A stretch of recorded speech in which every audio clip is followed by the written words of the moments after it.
আল্লাহ নবীর দরবারে একজন সাহাবী যার নাম হচ্ছে ইকরামা।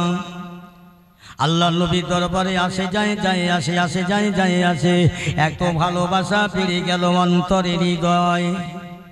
আল্লাহ নবীর দরবারে আসা যাওয়া করতে করতে কালমা পড়ে মুসলমান হয়ে গেল ইকরামার আপনজনেরা, দেইজিরা, প্রতিবেশীরা, ভাইয়েরা, ছেলেরা, বাচ্চারা, তারা সবাই জানতে চাইল, ইকরামা তুমি কি মুহাম্মদ রাসূলুল্লাহর হাতে হাত রেখে কলমা পড়েছো? বলে হ্যাঁ।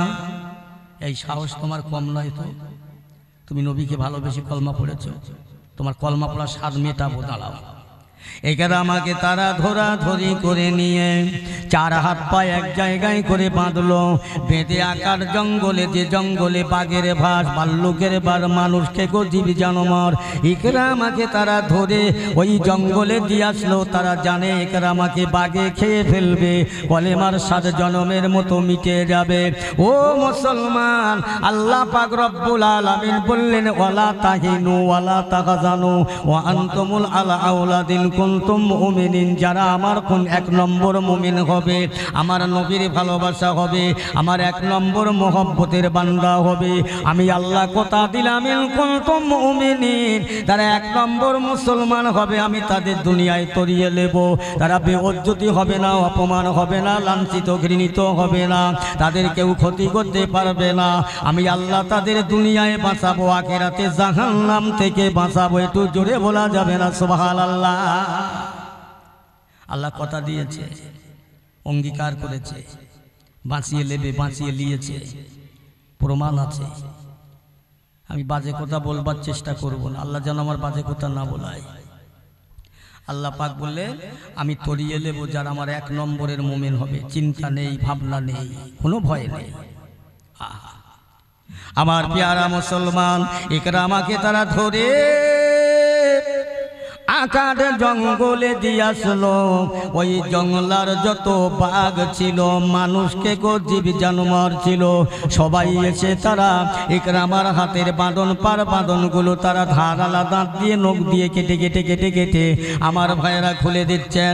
ইকরামা বলছেন, ওগো জঙ্গলার বাঘেরা, তোমরা আমাকে খেয়ে নাও, খেয়ে নিলে আমার প্রতিবেশীরা, আপনজনেরা খুশি হবে, আমাকে তারা কষ্ট দেবে, আমাকে তারা আর কষ্ট দেবেন না।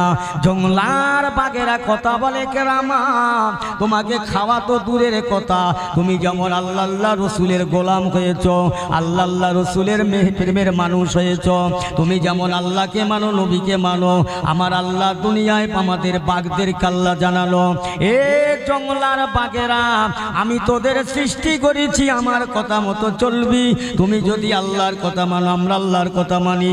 আল্লাহ পাক আমাদের বললেন, আমার ওই বান্দার ধারালা দাঁত দিয়ে, তোমাদের নখ দিয়ে বাঁধনগুলো কেটে আমার নবীর প্রেমিক বান্দাকে তোমরা বাড়ি পৌঁছে দাও।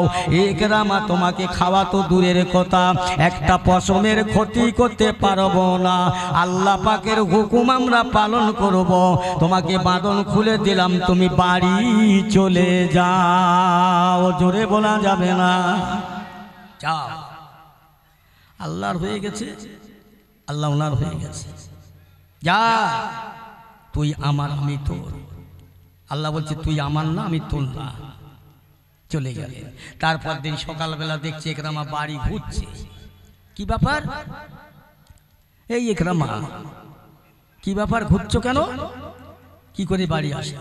আল্লাহ আমাকে বাঁচিয়েছে। ওদের মাগের মাত্রা আরো ভালো। আবার তারপর দিন সকালবেলা তাকে ডাকলেন, মানুষেরা লাইন দিয়ে, কাতার দিয়ে বের করলেন। ও ইকরামা, শোনো শোনো, তোমার আল্লাহ বাঁচিয়েছে, দেখি তোমার আল্লাহ এবার কেমনে বাঁচায়। ইকরামাকে তারা ধরে নিয়ে আবার তারা ভাইজান কি করছেন, তারা ধরে নিয়ে বলছে, চলো চলো, বিরাট বড় পাহাড়, উঁচু পাহাড়, হাজার হাজার ফুট উপরে উঠব, উঠে ইকরামাকে দোলা দিয়ে নিচে ফেলে দেব। ইকরামা গড়িয়ে গড়িয়ে পাহাড় থেকে পড়ে যাবে, হাড় হাড্ডি, রক্ত, গোস্ত, মাংস ছিন্ন বিচ্ছিন্ন হয়ে যাবে। আমরা ইসলামটাকে মিথ্যা বলে প্রচার করব, কলেমা পড়া সাতটা মিটে যাবে। এই এদের আশায় এদের নিয়ে ইকরামাকে তারা পাই পাই মিলে ধরে নিয়ে পাহাড়ের উপরে উঠতে লাগলো। আমার আল্লাহ পাক বলে, আমার ফেরেশতারা জলদি করে যাও, দেরি করো না। আমার নবীর প্রেমিক, আমার বান্দা, আমার নবীর ভালোবাসার বান্দা, আমার নবীর মহব্বতের উম্মত আমি আল্লাহ পাক, আমি ডিউটি, আমি কথা দিয়েছি আমার বান্দাকে তরিয়ে নেব। এই ফেরেশতারা দৌড়ে যাও, তোমরা পাহাড় থেকে পাহাড়ের নিচু পর্যন্ত পাশাপাশি পাশাপাশি পাশাপাশি দাঁড়িয়ে যাও। ওরা যখন ছুঁড়ে ফেলে দেবে তোমরা সবাই এর হাক্কা থেকে ওর হাতে, ওর হাত থেকে ওর হাতে, ইকরামা যেন কোনো কষ্ট না পায়, ইকরামা সশরীরে যেন বাড়ি ফিরে যায়। আর একটু জোরে হবে না সুবহানাল্লাহ? যাও। আবার ফেরেশতারা তাই করলেন, সবাই ধরে ধরে ধরে ধরে। তারপর দিন সকালে আবার দেখছেন ইকরামা ফের সেই বাড়ি ঘুরছে। কি হলো? এই ইকরামা, তুমি কি করে ফেললে? বলে, আমার আল্লাহ বাঁচিয়েছে। ও, ওই রাস্তার উপরে একটা সভা হচ্ছে না, জলসা না কি বলেন দিন? হ্যাঁ, আসলে কি ব্যাপার জানেন? একজনা রাস্তার বারে বসে পায়খানা ফিরছে আর শশা খাচ্ছে। তার রাস্তার একজন ভদ্রলোক যাচ্ছে আর বলছে, এই মিয়া, হয় পায়খানা করিয়ে খা, নাই খেয়ে পায়খানা কর। এ তখন বলছে, ফের যদি বলো তুই কি জোবড়াবো আর খাবো। কথা বলছেন? এদের তাই অবস্থা, এদের যত বলো আর যাই করো উল্টো তার উৎপত্তি। এ মুসলমান জাত, আমি যেখানে যাই, এখানে গল্প করার জন্য রাস্তায় বসে গল্প করছে, পাশে নবিয়ানা মজলিস হচ্ছে, ওই কথা আলেমদের কানে আসছে। আমার কানে আসবে কেন আপনাদের কথা? যা পারেন করেন, ওইদিকে চলে যান। মেয়ে ছেলে বেটা ছেলে আওয়াজ করছে, কথা আমার কানে আসবে কেন? কিসের মিলাদ শুনছে? হ্যাঁ, মাফ করে, আল্লাহর রাস্তে বলছি, বেঁচে যাবেন, আল্লাহ বাঁচাবেন, সোজা রাস্তায় চলেন, হেঁকা বেঁকা চলেন না, সোজা চলেন। তাহলে ইকরামাকে তারপর দিন ফের ধরেছে। ইকরামা, কি ব্যাপার, কি করে ফিরলে? বলে, আমার আল্লাহ বাঁচিয়েছে। ওদের আরো রাগের মাত্রা বেড়ে গেল, দেখি তোমার আল্লাহ কি করে বাঁচায়। ইকরামাকে তারা ধরে বস্তার মধ্যে নিয়ে চার হাত পা বেঁধে তারা চিন্তা নিল, যুক্তি করলো, মিটিং করলো যে দরিয়ার মাঝখানে 2-4 দিন ধরে যাব, লঞ্চে একদম দরিয়ার মাঝখানে ফেলে দেব, যেখান থেকে ইকরামার ফিরে আসার কোনো লাইন পাবে না। পানির নিচেই পড়ে, পানির দরিয়ার পানির নিচে হাঙুর কুমির আছে, ওরা খেয়ে ফেলবে। আর আমরা সেই সময় মুহাম্মাদের ধর্ম ইসলামটাকে মিথ্যা বলবো যে, মুহাম্মদ তোমার কিরকম ইসলাম প্রচার করছো, তোমার ধর্ম কবুল করেছে, আর সেই মানুষটাকে বাঘে খেলো, কুমুরি খেলো। এই হেদের নীতি আশা। আল্লাহ বলছে, তোরা দেশ চলো না, বলো না, আমি সব জানি, আমি আল্লাহ যার হয়ে গেছি, আমি আল্লাহ যার হয়ে গেছি, তার আর কোনো কেউ ক্ষতি করতে পারবে না। তারা তাই করলেন। 2-4 দিন ধরে লঞ্চ, নৌকা পানির তলায় মাঝখানে গিয়ে ফেলে দিয়ে বলছে, এখান থেকে ইকরামা আর যেতে পারবে, দাও এখানে ফেলে দিয়ে সব চলো বাড়ি চলো। ফেলে দিলে।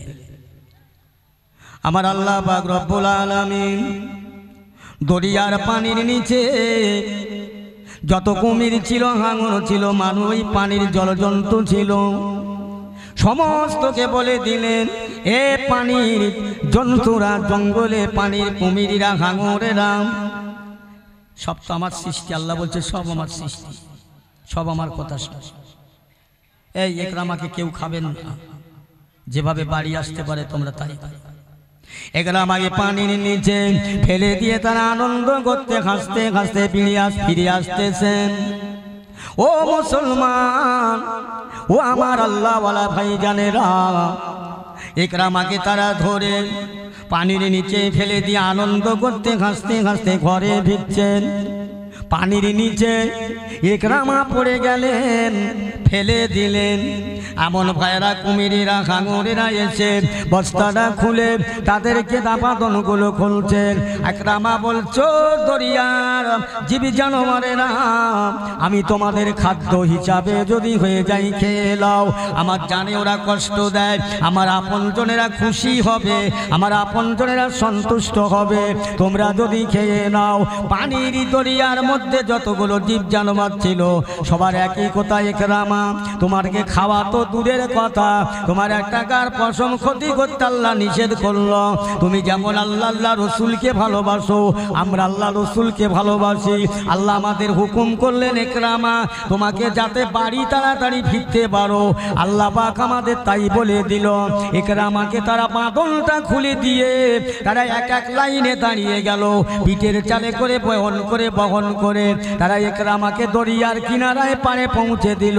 এখনো যারা দরিয়ার পানিতে ইকরামাকে ফেলে দিল তারা বাড়ি ফিরল না। তার আগে আল্লাহর নবীর ভক্ত ভালোবাসা ইকরামা তাদের আগে বাড়ি ফিরল। একবার জোরে বলা যাবে না সুবহানাল্লাহ? বুঝেছে? ইকরামাকে আবার থেকে বাড়ি, এখনো তারা ফিরেনি। তো এই যারা ইকরামাকে দরিয়ার পানিতে ফেলে দিল তারা তো এখনো ফিরল না। এ ফিরল কি করে? কি ব্যাপার?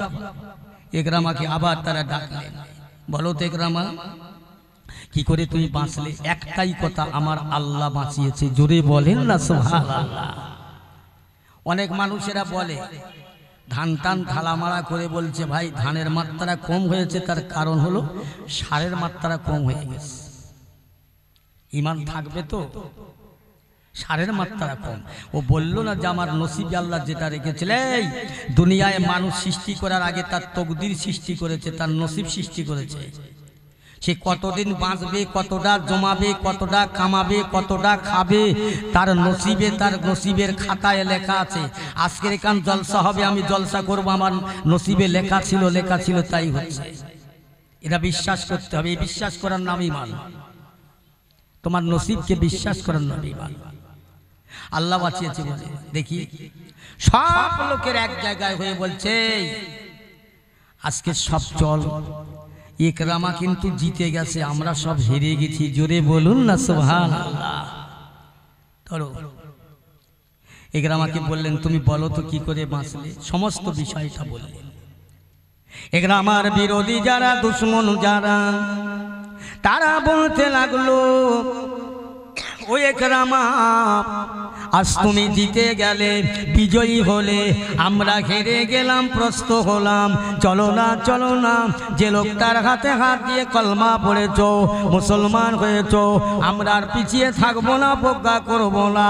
সবাই ইকরামার সঙ্গী হয়ে আল্লাহ নবীর দরবারে গিয়ে সবাই একে একে আল্লাহ রসুলের হাতে হাত দিয়ে আল্লাহর মহাবাণী কলমা পড়ে তারা মুসলমান হয়ে জান্নাতের যোগ্য মানুষ হয়ে গেল। জোরে বলুন সুবহানাল্লাহ? এমনি নবীকে ভালোবাসবে কি করে? রাসূলকে ভালোবাসা আলাদা জিনিস। এখন আমরা যারা এখানে বসে আছি নবীকে দেখিনি, আল্লাহকে দেখিনি, জান্নাত জাহান্নাম দেখিনি, বিশ্বাস করেছি নবী আছে, আল্লাহ আছে, জাহান্নাম আছে, জান্নাত আছে, বিশ্বাসটার নাম ঈমান। বিশ্বাস করে বসেছি এখানে। আবু জেহেল আমার নবীকে দেখেছে, আবু লাহাব দেখেছে। আল্লাহ রসুলকে যারা দেখেছে তারা রক্ত জড়িয়ে দিয়েছে পাথর মেরে, বরং কলেমা তাদের নসিব হয়নি, কপাল ফাটা। আমরা পদ্মপুকুরের মানুষ, বিভিন্ন জায়গার মানুষ, নবী না দেখে বিশ্বাস করে বসেছি। আমাদের কপাল ভালো না খারাপ? ভালো। জোরে বলেন না সুবহানাল্লাহ? কি গো, যদি আল্লাহ রহম করে নবীর সুপারিশ যদি পাওয়া যায় জান্নাত পাওয়া যাবে। নবীর সুপারিশ ছাড়া জান্নাত মিলবে না। এখন নবীকে চিনতে গেলে কোথায় যেতে হবে? ইরাকে, আফগানিস্তানে, সৌদি আরবে। নবীকে চিনতে গেলে আল্লাহর ওলিদের দরবারে যাবার লাগবে। আল্লাহর ওলিদের চিনলে নবী চেনা যাবে, আল্লাহর নবীকে চিনলে আল্লাহ চেনা যাবে। আল্লাহ চেনা গেলে আর তার কোনো ভয় নাই। জোরে বলুন না সুবহানাল্লাহ? এখনকার কিছু আলেমরা বলছে ও পীর ফকির নেই মানতে হয়, ও মানুষ, আমি মানুষ, ওর কাছে যাব কেন? এখন পদ্মপুকুরের কোনো মানুষ ধরে নেন বোম্বে চাকরি করে, বোম্বে থেকে বাড়ি শিয়ালদা এসে নেবে, টিকিট মাস্টারকে বলছে স্যার আমাকে একটা পদ্মপুকুর টিকিট দেন। খুব ভালো করে শুনলেন, পদ্মপুকুর টিকিট দেন। ও টিকিট মাস্টার হাত হারাচ্ছে, এদিকে দেখে বলছে এই তো আমি একটা পদ্মপুকুর পাচ্ছি না। আরে পদ্মপুকুরে প্ল্যাটফর্ম ট্রেন স্টেশন নেই, তা পাবে কোথায়?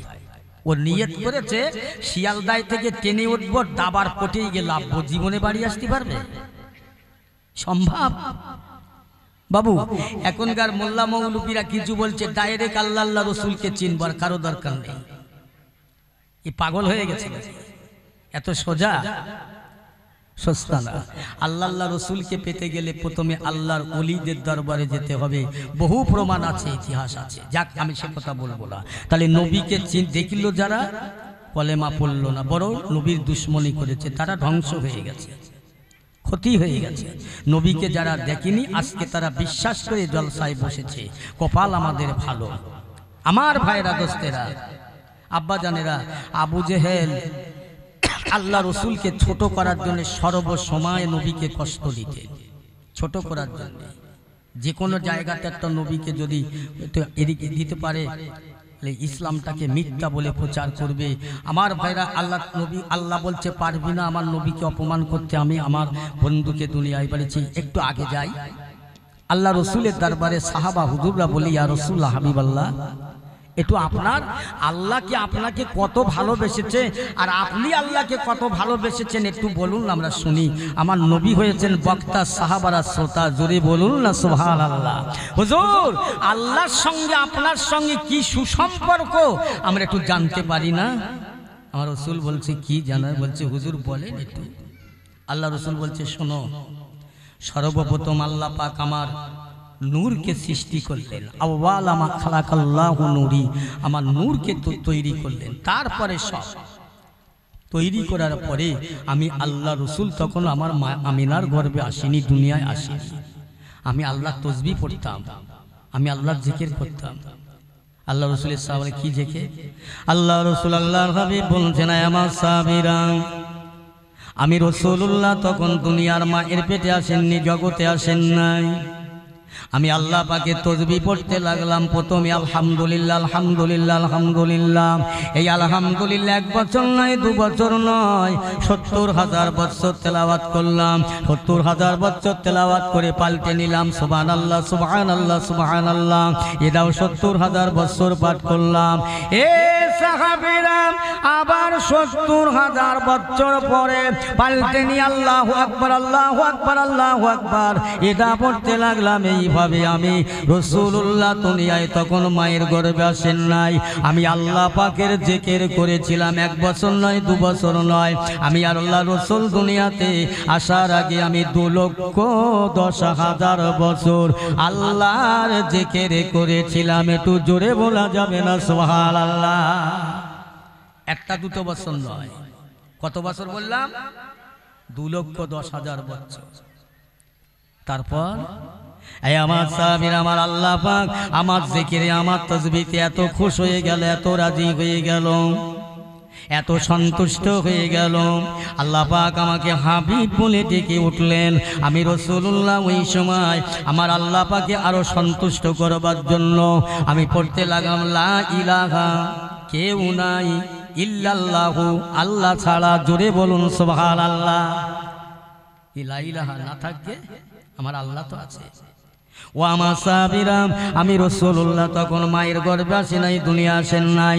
আমি পড়তে লাগলাম, লা ইলাহা ইল্লাল্লাহ, লা ইলাহা ইল্লাল্লাহ, লা ইলাহা ইল্লাল্লাহ।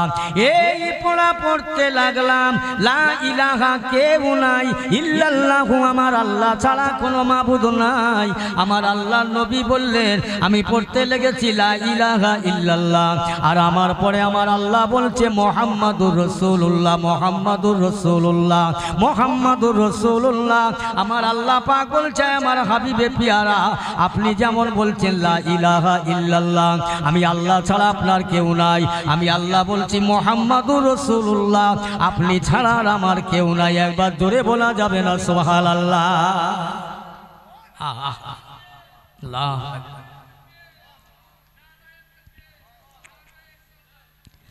ও মুসলমান, তাহলে আল্লাহ রসুলের সঙ্গে কত ভালোবাসা। নবী দুনিয়ায় আসেননি, তখন আল্লাহকে খুশি করলো, রাজি করলো, আল্লাহ খুশি হয়ে গেল। আমার নবী সাহাবারা জিজ্ঞাসা করলেন, ইয়া রাসূলুল্লাহ, হাবিবাল্লাহ, কেন আপনি এত জিকির করলেন, কেন আপনি এত তাসবিহ পড়লেন, এত জিকির করলেন? আমার নবী বলেছিলেন, সাহাবীরা রে, আমার আল্লাহ পাক আমাকে উম্মতের কান্ডারি করে দুনিয়ায় পয়দা করেছে, আমাকে নেতা করে পয়দা করেছে, রাহমাতুল লিল আলামিন করেছে, দয়াবান নবী করেছে। আমি এই জন্য পড়েছিলাম আখিরি জামানা, শেষ জামানার আমার উম্মতেরা বড় গুনাহগার হবে, পাপাচার হবে, কাল কিয়ামতে গুনার বোঝা মাথায় করে নিয়ে উঠবে। আমার উম্মতের কেউ দেখার হবে না, কেউ তাদের আঘা বলবে না। ও সাহাবাগণেরা, আমি রাসূলুল্লাহ, আমি যা তাসবিহ তেলাওয়াত করেছি এর বিনিময়ে যদি আল্লাহ পাক কিছু নেকি দেয়, কিছু সওয়াব দেয়, এই সব নেকিগুলো আমার সেদিন গুনাহগার উম্মতের পাল্লায় তুলে দিয়ে তাদের জাহান্নাম থেকে বাঁচাবার চেষ্টা করব। জোরে বলুন সুবহানাল্লাহ। রাস্তায় পড়ে ঘুরছো, কার আছো, কে তোমাকে দেখবে? যে দেখবে সেও ছুট আদালত পাগল হয়ে যাবে, কেউ হবে না, কেউ হবে না। আল্লাহ রসুল আল্লাহর হাবিব 1 তারিখে বাড়ি থেকে বেরিয়ে যাচ্ছেন সন্ধ্যাবেলা। আম্মাজান বলছেন, হুজুর কোথায় যাবেন? আমি মসজিদে নববী শরীফে যাব। ইয়া রাসূলুল্লাহ, হাবিবাল্লাহ, আমি আয়েশার ঘরে আপনি ইবাদত করেন, জিকির করেন, তেলাওয়াত করেন, এইলেন আমার ঘরে আপনার নামাজের যায় নামাজ বিছিয়ে দিলাম। আল্লাহ রসুল তামাম রাত জিকির করলেন, নামাজ পড়লেন।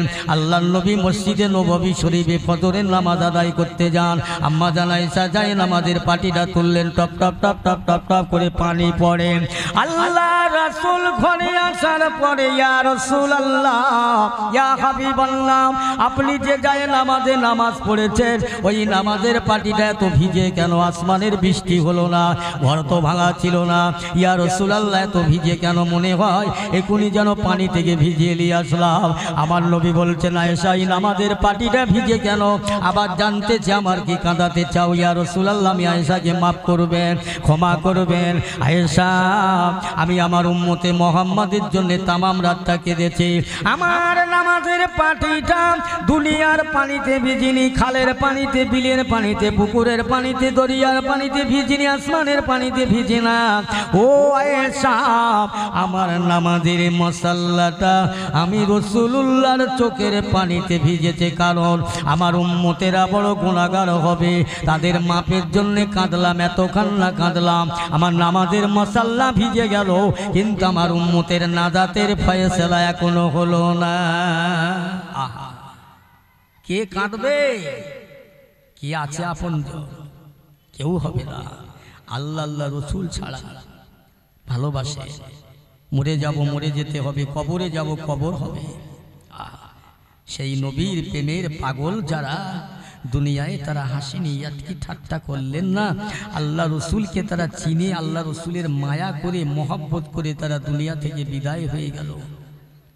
হায় হায়, আল্লাহ রসুল আল্লাহর হাবিব, দয়ার নবী, দিন দুনিয়ার বাদশাহ হাবিবুল্লাহ 1 তারিখ এক জায়গায় উম্মতের কথা মনে করে আমার ভাইয়েরা মক্কার মরুভূমি নানার সেজদায় পড়ে কাঁদতে লাগলেন। কিছু আবু জেহেলের চেলা চাওয়ানদারা এসে বললেন, ও বাদশাহ জাহানাম, আপনার ভাইপো মোহাম্মদ সেই বাগান ধরি এমন করে মাঠের ময়দানে, যেখানে গাছ নাই, পালা নাই, জনমানব শূন্য, পাহাড় আর পাহাড়, ওই পাহাড়ের নিকটে বসে আপনার ভাতিজা মোহাম্মদ আজ সেজদায় মাথা রেখে কাঁদছে আর বলছি, ইয়া হাবলি উম্মতি, ইয়া হাবলি উম্মতি, ইয়া গুনাহগার উম্মতি।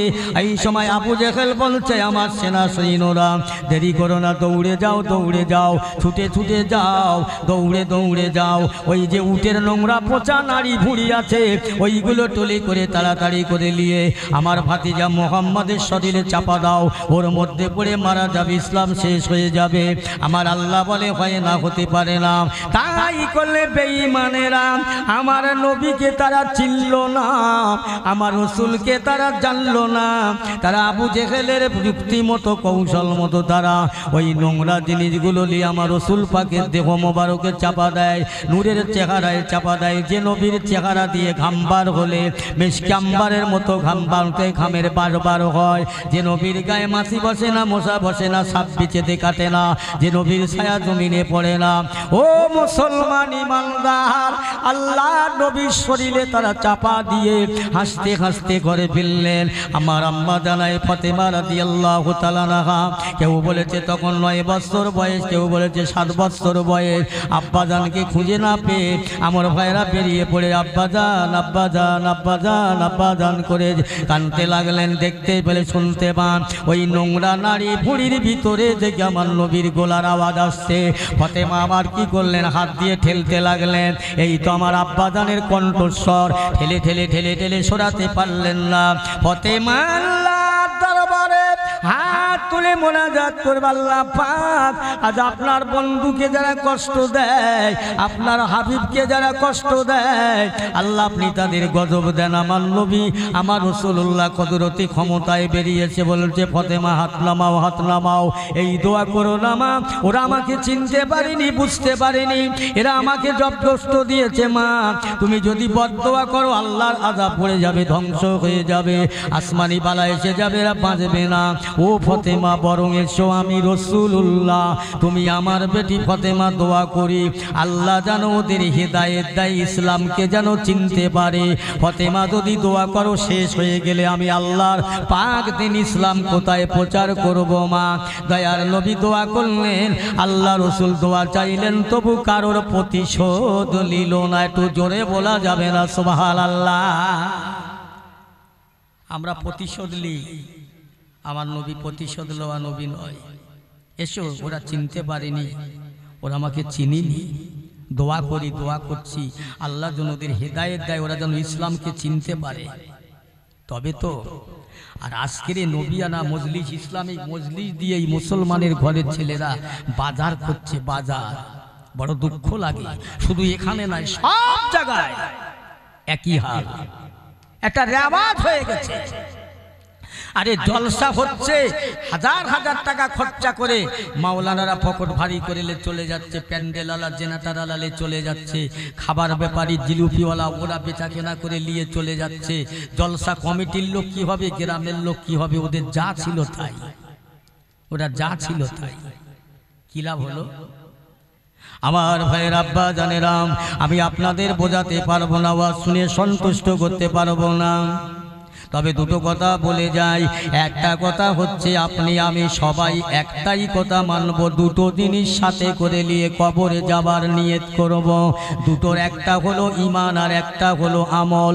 আল্লাহ রাসূল আমাদের দেখিয়ে দিয়েছে, এই পথে চললে জাহান্নামে যাবে, এই পথে চললে জান্নাতে যাবে, এইটা করলে আমলওয়ালা হবে, এইটা করলে ঈমানদার হবে, এইটা করলে বেঈমান হয়ে যাবে, এইটা করো না, এইটা করো, এই পথে চলো, এই পথে চলো না। আমার রাসূলের দেখানো রাস্তাটা আজকে তোমরা যাতা মনে করলে, আমার রাসূলের দেখানো পথটা তোমরা সামান্য মনে করলে। আমার ভাইয়েরা, কোথার প্রসঙ্গে কথা বেড়ে যায়।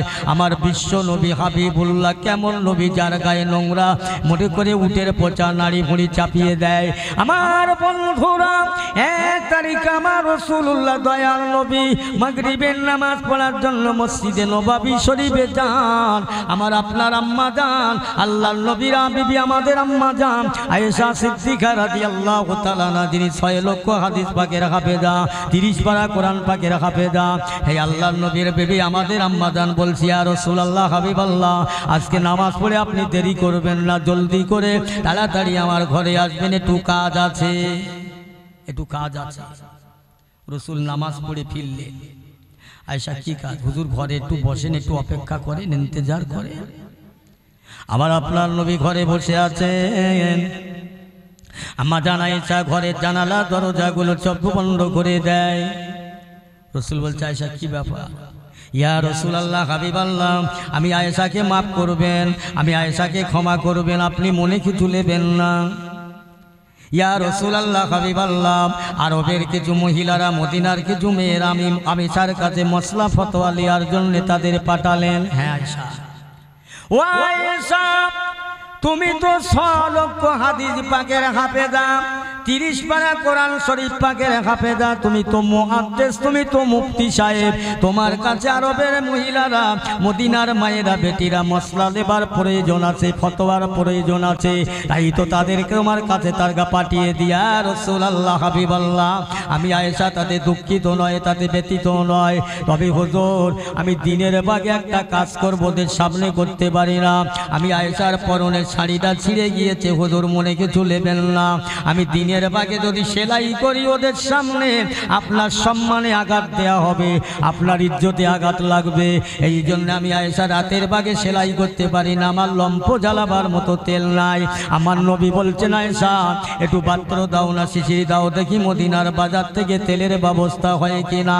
ইয়া রাসূলুল্লাহ হাবিবাল্লাহ, না না না না না না না, আপনার মতো রসুলকে আমি আয়েশার জন্য ঋণী হতে হবে না, দেনাদার হতে হবে না, বরং আপনি বসেন, আপনি বসেন, আমি আয়েশার বিশ্বাস আছে, আস্থা আছে, ভরসা আছে, আপনি আমার ঘরে বসলে আপনার চেহারা দিয়ে নূর জারি হবে, নূর জারি হবে, নূর জারি হবে, জারি হতে নূরে নূরে নূরে নূরে আমি আয়েশার ঘরটা নূরের আলো হয়ে যাবে।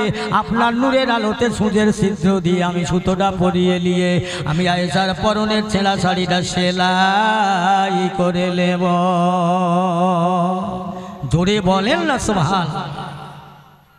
কি নবী আমার জান বর্ণনা করে, হ্যাঁ আমার রাসূল অপেক্ষা করলেন, বসে থাকলেন, আমার নবীর চেহারা দিয়ে নূর জারি হতে লাগলেন, নূর ঝলক মারতে লাগলেন, এত নূর জারি হলেন, এত আলো হয়ে গেলেন।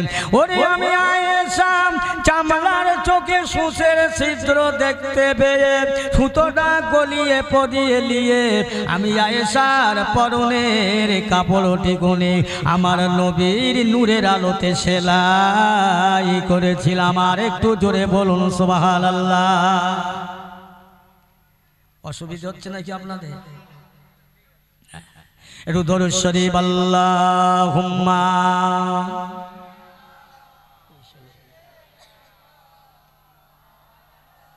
পানি দাও একটু।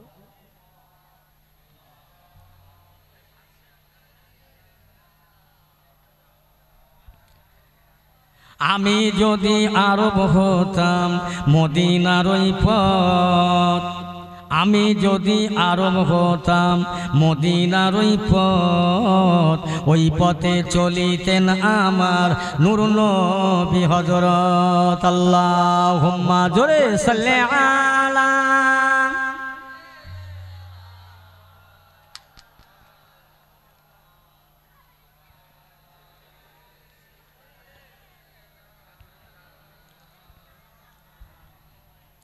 কার কথায় দেয় ব্যথা প্রাণে সহে না, কার কথায় দেয় ব্যথা প্রাণে সহে না, সে যে মোরে নূর নবী মদিনার ময়না। আল্লাহুম্মা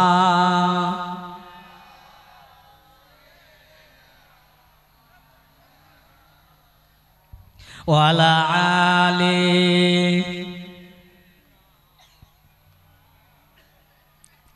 বাবু আমি একটু দরুদ শরীফ পড়লাম, আপনারা পড়লেন, কষ্ট নিলেন নাকি? দরুদ শরীফ ছাড়া মানুষ নেই, দোয়া কবুল হবে না। বাবাজি এক জায়গায় জলসায় গিয়েছি, আমাকে বলে দিচ্ছে হুজুর বেশি দরুদ শরীফ পড়বে না, ভূমিকা দেবে না, উঠি ওয়াজ শুরু করে দেবে। আমি বলি আমার হাঁটকুলো ওয়াজ আমি করতে পারবো না, যে মজলিসে দরুদ শরীফ নেই ওই ওয়াজ করতে পারবো না। দরুদ শরীফ বলে, দরুদ শরীফের এত উপরে বাধা কেন? কি হয়েছে?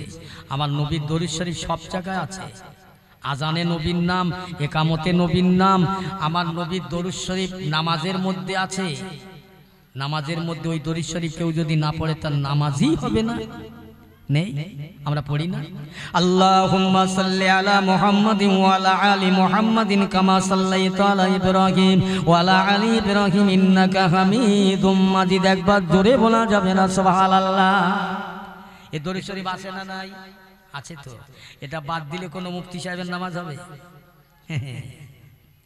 আমার মুসলমান ভাইয়ের আব্বা জানেরা, আমার নবীকে ভালোবাসার কথা বলছি, আমার নবীর মহব্বতের কথা বলছি, আমার নবীকে চেনবার কথা বলছি। নবীকে যদি ভালোবাসেন, ভালোবাসার মতো ভালোবাসেন। নবীকে যদি চিনতে পারেন, চেনার মতো চেনেন। ও মুসলমান ইমানদারেরা, আল্লাহওয়ালা গণেরা, ভাইজানেরা, আজকে নবিয়ানা মজলিস দিয়ে এই জায়গায় মানুষ পাওয়া যায় না, বসার শুনবার মানুষ পাওয়া যায় না। আমার নবী পাক দুনিয়ার বুকে যদি কষ্ট না করতেন, তায়েবের জমিনে যদি মার না খেতেন, উহুদের যুদ্ধে যদি দান দান মোবারক না শহীদ হতেন, মক্কা ছেড়ে মদিনায় যদি না যেতেন, আজ পদ্মপুকুরের মানুষ কেন, এই গোটা পশ্চিম বাংলার মানুষ কেন, পৃথিবীর মানুষেরা ধর্ম বলে জানতো না, ইসলাম বলে চিনত না, টুপি দাড়ি চিনত না। একমাত্র আমার নবীর অবদানে, আমার নবীর মেহনতে এই ইসলামটা এই পর্যন্ত পৌঁছেছে। একবার জোরে বলা যাবে না সুবহানাল্লাহ? চিন্তা করেছেন, ভেবেছেন? ও মুসলমান ইমানদারেরা, আল্লাহওয়ালা গণেরা, ভাইয়েরাম, আমার নবী আমাদের বলেন 1 তারিখে জিবরাইল আমিন আলাইহিস সালাতু ওয়াস সালাম এসে জানতে চান, ইয়া রাসূলুল্লাহ, হাবিবাল্লাহ, আল্লাহর পক্ষ থেকে একটা ফেসালিটি, একটা অফার আপনাকে দিল, যা অন্য ওইটার জন্য দেন নাই। কি ফেসালিটি হুজুর, আপনি মানবেন তো বলুন? ইয়া রাসূলুল্লাহ, হাবিবাল্লাহ, আল্লাহ পাক আপনাকে ভালোবেসে আল্লাহর আরশ পাকের ডান পাশটায় খালি জায়গা আছে, ওই জায়গাতে আপনার দেহ মোবারক তুলে নেবে, আপনাকে রেখে দেবে, আল্লাহর কাছাকাছি রাখবে, আপনাকে বন্ধু হিসাবে আল্লাহ ভালোবাসে। জিবরাইল বলো তো, আমার আল্লাহ পাক আরশ আল্লাহ তুলে নেবে, আমার উম্মতেরা কোথায় থাকবে? এই জমিনে। আমার রাসূল পাকের দুটো চোখের গোড়ায় পানি এসে যায়। ও জিবরাইল, আল্লাহ পাক আমাকে যদি আর আল্লাহ তুলে নেয়, নবী আর দুনিয়ায় আসবে না, নতুন করে আমি আর আসবো না। ও জিবরাইল, নবীর কাছে খাতামান নবীন, নবী শেষ, নবীর দরজায় তালা মারা হয়ে গেছে, আর নবী আসবে না, আমার বাদে নবী আসবে না, আমার পরে নবী থাকবে না। শুনে নাও জিবরাইল, এই পৃথিবীর জগতে একটা পাখির কোলে যদি 10টা বাচ্চা থাকে, ওই ধাড়িটা যদি কোনো রোগাক্রান্ত হয়ে মারা যায়, ওই বাচ্চাগুলো এতিম হয়ে যাবে, ওই বাচ্চাগুলো তারা মা হারা হয়ে যাবে, গাইড দেবার কেউ থাকবে না, ওদের সহজে চিলে বাগে কাগে খেয়ে ফেলবে, মা নাই। আমি রাসূলুল্লাহ যখন থাকবো না, না জানি আল্লাহর আসমানি গজব আমার উম্মতের মধ্যে আসবে, আমার আল্লাহর আসমানি গজব আমার উম্মতের মধ্যে আসবে, তাদের ঠেকাতে পারবে না, কেউ দেখার থাকবে না। আমি যদি আর আল্লাহ উঠে যাই, আমার উম্মতের কেউ দেখার থাকবে না, তারা বড় কষ্ট হয়ে পড়ে যাবে। না না না না না, আমার উম্মতেরা যে জমিনে শুয়ে থাকবে, আমি রাসূলুল্লাহ ওই জমিনে শুয়ে থাকবো, যেখানে গজব আসবে, মুসিবত আসবে। আমি 2টা হাত তুলে আল্লাহর দরবারে দোয়া করব আমার উম্মতের জন্য। একবার জোরে বলা যাবে না সুবহানাল্লাহ? এই দায়িত্ব কে নেবে আর কে বলবে আমাদের? নবী ভুলে যায়নি আমাদের কথা, আজও কবরে শুয়ে কাঁদছে, হাবলি উম্মতি রব্বি উম্মতি করে। হ্যাঁ, এই নবীকে চিনলাম না? আমার পেয়ারা ভাইয়ের আব্বা জানের আল্লাহওয়ালা গণেরা, আল্লাহওয়ালা গণেরা, ভালো করে শুনেলেন। তাই আমার নবী বোঝাচ্ছেন, আমার নবী বলে গেলেন, ও দুনিয়ার মানুষেরা, তোমরা জেনে রেখে দাও, তোমাদের আমলের জোরে, ইমানের জোরে কবরে নাজাত মিলবে, ফায়সালা হবে, বংশের জোরে হবে না, শিক্ষার জোরে হবে না। তোমাদেরকে তোমরা বড় নেতা জোরে, তোমরা শিক্ষিত বলে, এমপি বলে নয়, জেনে রাখো বান্দা, তোমাদের আমলটা মজবুত করো, ইমানটা মজবুত করো। আমল ছাড়া কবরে নাজাত মিলবে না, হাসরে নাজাত মিলবে না।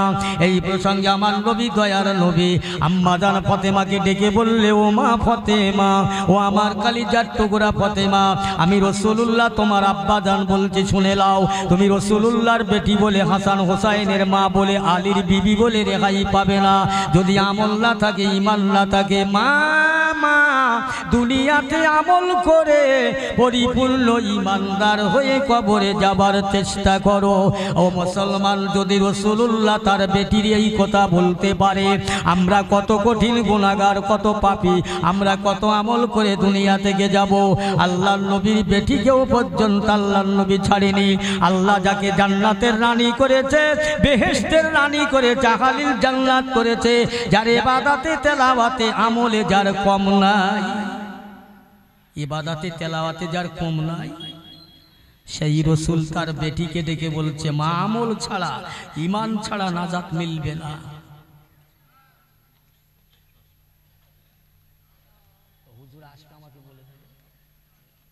আমার পিয়ারা ভাইরা, আমল ছাড়া, নবীকে ভালোবাসা ছাড়া, আল্লাহকে ভালোবাসা ছাড়া আমল ইমান পয়দা হবে না।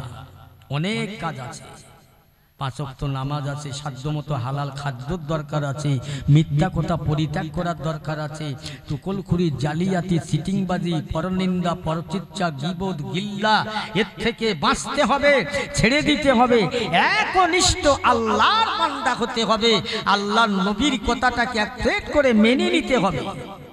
তবে তো না ইমানদার, তবে তো না আমল আলা। বুঝছেন? আমল ছাড়া, আমার রসুল বলছে, আমল ছাড়া নাজাত মিলবে না। আল্লাহর ওলিরাও বলে গেছে, তারাও বলে গেছে আমল ছাড়া নাজাত মিলবে না।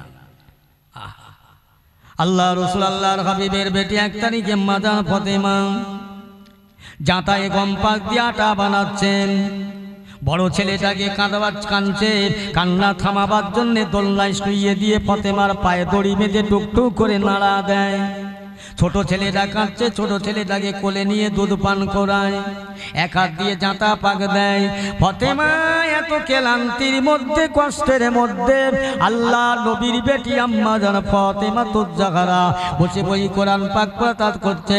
একদিকে ছেলেকে দুধ পান করায়, বড় ছেলেটাকে দোলনা দেয়। নিজের স্বামী রুটি বানাবার জন্য গম পিষে আটা বানায়। এত কষ্টের মধ্যে ফতেমা জবান দিয়ে আল্লাহর কোরআন শরীফ তেলাওয়াত করছেন। একবার জোরে বলা যাবে না সুবহানাল্লাহ? কোরআন শরীফ তেলাওয়াত করছে।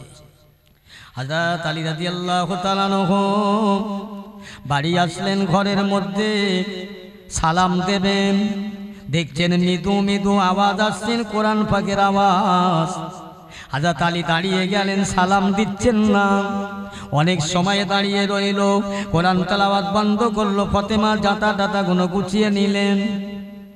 হযরত আলী ঢুকে সালাম দিয়ে বলছে, ফতেমা আমি তোমার একটা দৃশ্য দেখলাম। ফতেমা, একদিকে তোমার বড় ছেলেকে থামাবার জন্য, কান্নাকে থামাবার জন্য দোলনায় দিয়ে তুমি পায়ে দড়ি বেঁধে টুকটুক করে দোলনা দাও।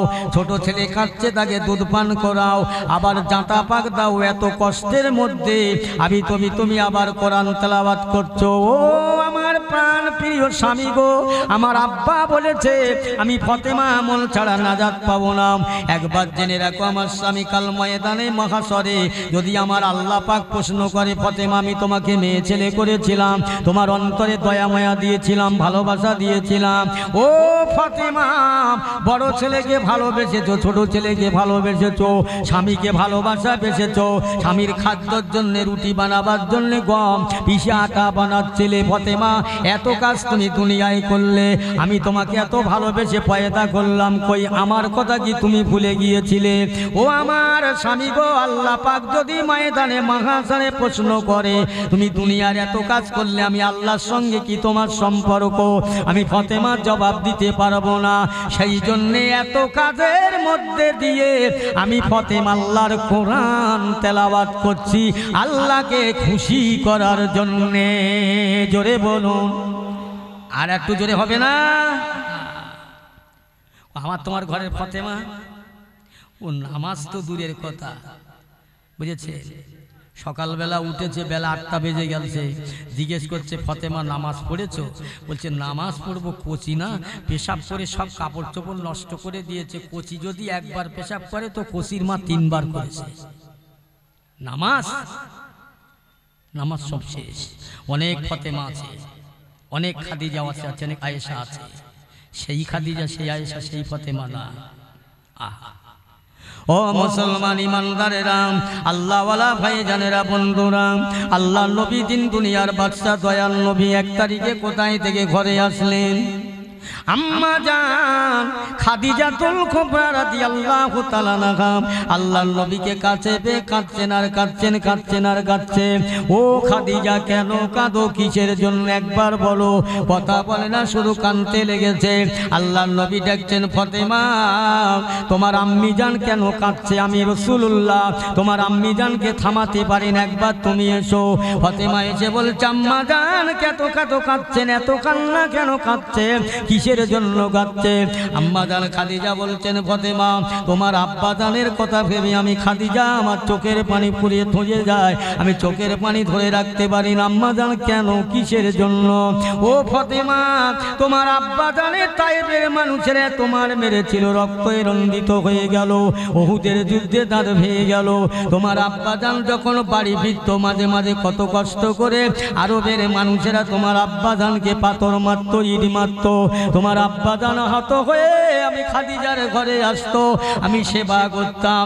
আমি খাদিজা হয়তো দুনিয়া থেকে চলে যাব, তোমার আব্বার উপায় কি হবে এই না মনে করে আমি খাদিজার চোখ দিয়ে পানি ঝরে। আম্মা জান চিন্তা করবেন না, ভাববেন না, আপনি চলে যাবার পরে আমি ফাতেমা যতদিন বেঁচে থাকবো আমি আমার আব্বা জানকে লক্ষ্য রেখে দেব। জোরে বলুন সুবহানাল্লাহ। ইয়া রাসূলুল্লাহ, হাবিবাল্লাহ, আমি খাদিজা মনে হয় দুনিয়া থেকে চলে যাব, চলে যাবার সকল সম্ভাবনা উজ্জ্বল হয়ে উঠেছে। ইয়া রাসূলুল্লাহ কয়েকটা ওসিয়াত আপনার কাছে করব, আপনি মেনে নেন। ও খাদিজা বলো কিসের ওসিয়াত, কি কথা বলবে। ইয়া রাসূলুল্লাহ, হাবিবাল্লাহ, আপনার কাছে আমার প্রশ্ন, আপনার কাছে আমার ওসিয়াত, আমি খাদিজা মারা যাবার পরে ইন্তেকালের পরে যেন মদিনার দোকান থেকে নতুন কাপড়ে আমাকে কাপড় বানাবেন না।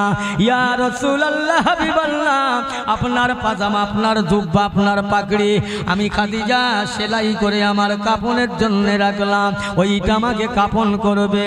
ও খাদিজা তুমি আমার জামা, আমার জুব্বা, আমার পাজামা সম্পর্কে কি বোঝো। ইয়া রাসূলুল্লাহ, হাবিবাল্লাহ, আমি খাদিজার জন্য আপনার জুব্বা, আপনার জামা, আপনার পাগড়ি যদি আমাকে কাপন বানিয়ে দাও, কেননা আমি খাদিজা মেয়ে ছেলে মানুষ, কবরে আমাকে যেতে হবে। কবর হবে প্রথম মুসলিম, প্রথম প্ল্যাটফর্ম। ওই কবর যদি চাপ দিতে আসে আমি খাদিজা বলতে থাকবো, এই কবরের মাটি চাপ দিবি, হুঁশ করে চাপ দে, হুঁশিয়ার হয়ে যা। এ মাটির কবর আমার শরীরের, আমি খাদিজার দেহ, আল্লাহর নবী খোদার বন্ধুর গায়ের জুব্বা আমার কাফন পরানো রয়েছে। এই কবরের মাটি আমার গায়ে চাপ দিয়ে আমার নবী পাকের জুব্বাটাকে বেইজ্জতি করো না।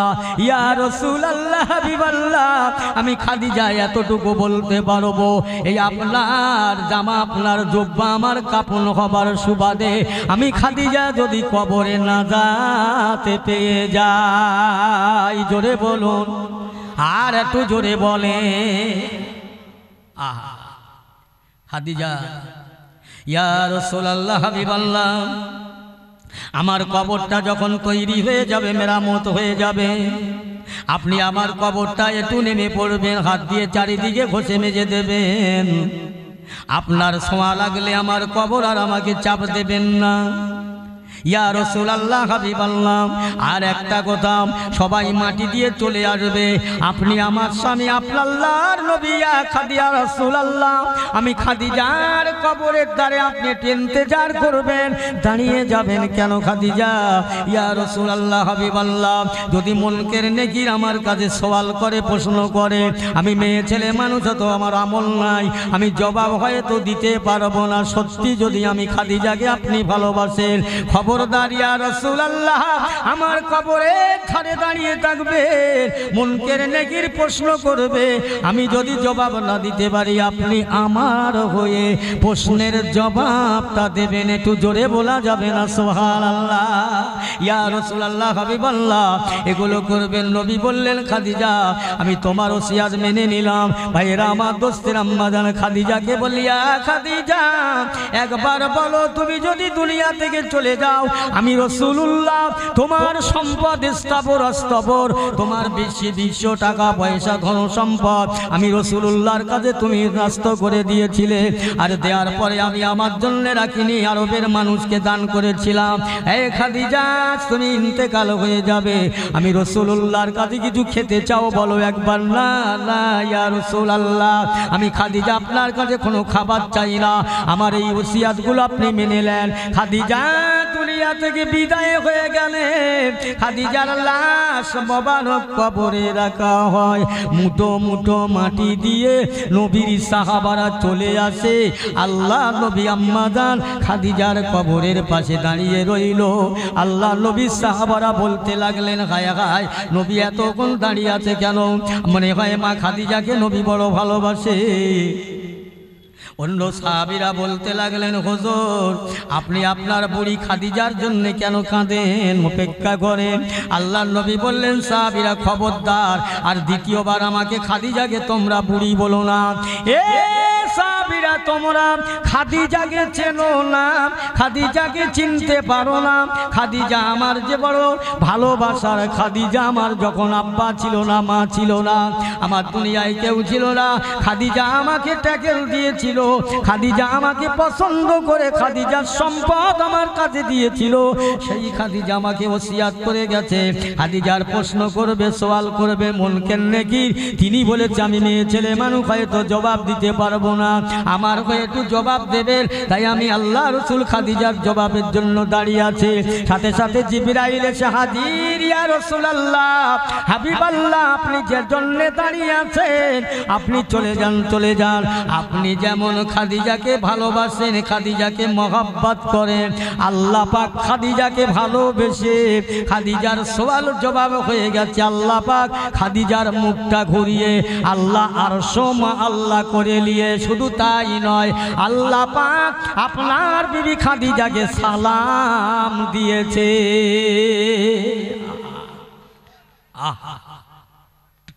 সেই রসুলকে ভালোবাসার মতো বাসো, মহব্বত করার মতো করো, অর্ধেক বাইরে অর্ধেক ভিতরে না।